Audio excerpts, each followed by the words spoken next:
The carpet installation standard, S600. Yeah. What's the latest development in that area? It's still in the appeals process. There was one appeal, and now there's an appeal that we're appealing back based on the ruling that was given on that one. Yeah, I'm glad you asked about it, Dave. I want to make a statement that I've not made before, because I hear people saying that they think the S600 is WFCA against the manufacturers, against CRI. It's not that. I've never been real good at running against anything.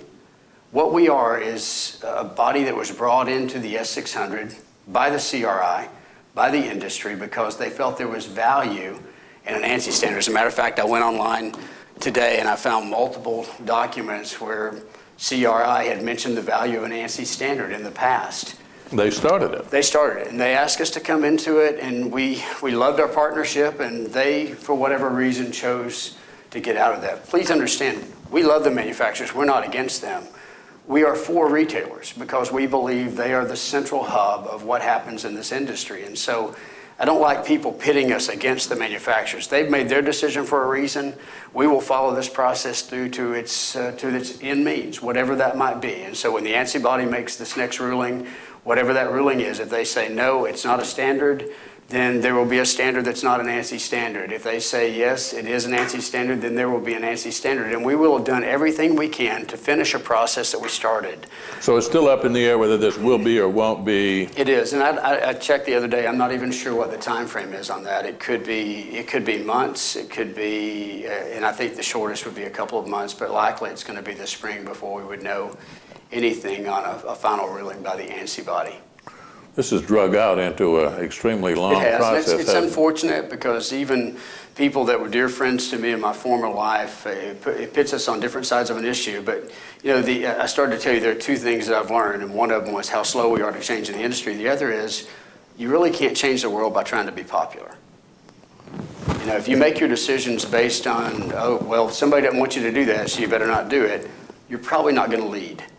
And I've never liked politicians that led by polls, and I'll never be one. I can tell you that was a big change for me because I love people, and I want everybody to be happy.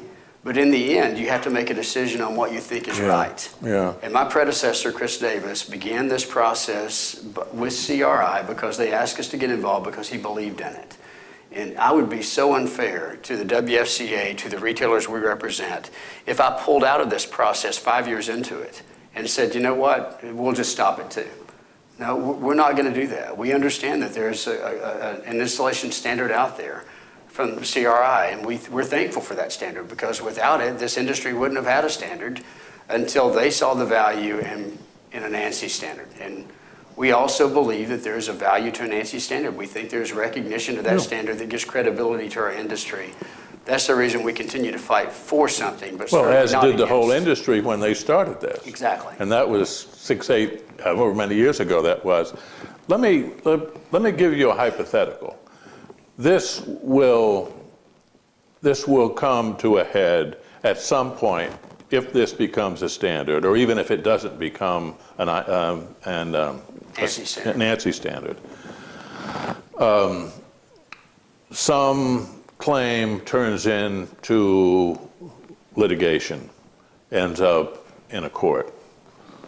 You have two sides, and presented to the judge is, okay, here is a standard and here's another standard. The judge is the one that decides what the standard is in any given case? Yeah, that's what would happen. And just know that I've done everything I can to keep that from happening. I've been to every party that has a stake in this and said, let's get in a room and let's work together to create something we can all live with.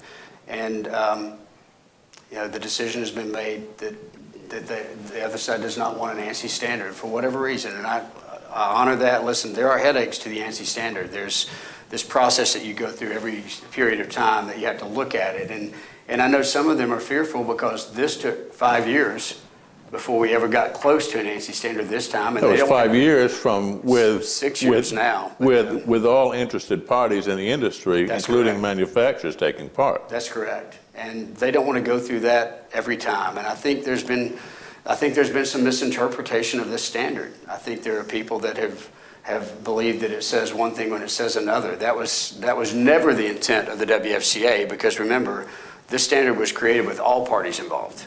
Manufacturers were involved in this, and there were a lot of votes that happened on this standard long before there was anyone. The problems didn't occur until it was really all finished. Yes. Or in the final stages, anyway. Or the realization to some people that there might be a problem. And again, I don't think there is. I wish everybody would read the S600 and see what it says and then determine whether they have a problem with it, because I still don't see the issue that's been cited to me by so many that have said we can't have that ANSI standard.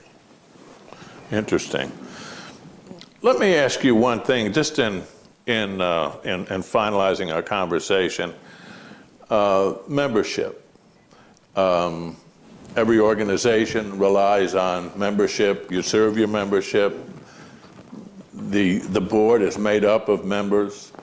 Talk about your programs and your plans going forward as it relates to membership. That's a big question, David, because we will be, throughout 2016, revamping WFCA from ground up, website and everything else, so that in 2017 our intent is to relaunch the organization.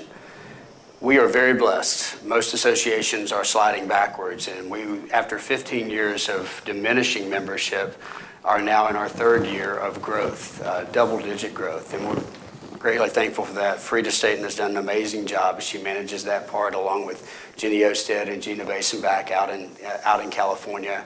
Our board does a great job of promoting it. We've got multiple organizations throughout the industry, like CCA, that have allowed us to come into their meetings and talk about the value. Obviously, the trade scholarship is a big benefit, because when we sold surfaces, we decided that we wanted to have an impact, and Chris Davis realized one of the ways we could have that impact is let's give money back to people as long as they use it to educate themselves in a field related to the flooring industry. And so I say again, this is, if you can't get this, it's because it's too good to be true. But membership, if you join directly, is $295. From the moment you join, we give you $500 to use. You can use that wherever there's an educational component, as long as we approve it ahead of time, and you have to submit that 30 to 45 days in advance, because as a nonprofit, we don't give the money to you as an individual. We give it to the entity that's doing the training. And so there's a reason for that window. We get a lot of pushback on why do I have to submit that. That's the reason for the window. But yes, you give us $295 and we give you $500 back. We do ultimately run the risk of losing on everybody who joins. But it allows us to make an investment, because as a nonprofit, we're not here to make money. We're here to make an impact, and we're doing it. We're having an impact, and we've got a phenomenal team right now, but we're not satisfied. There's so much more that we can do. And so at Surfaces this year, if you come by our booth, you'll begin to hear us talk about these 6 pillars of success for the WFCA and our members. 6 distinct areas that we're committing to, whether it be philanthropy in the FCIF, whether it be research, and the research that we recently did on the shopping experience, the secret shopping experience between big box stores and independent flooring retailers, which, by the way, was an eye-opener for a lot of people that thought we were doing a lot of things right and didn't. Through our magazine, we allow people to understand a little bit more of what that research says. We've got membership benefits where they can get resources. And listen, our job is not to pull them away from some other organization. We want to supplement what they already have in those relationships. We don't do product. We have no desire to do product. What we do is help people be successful.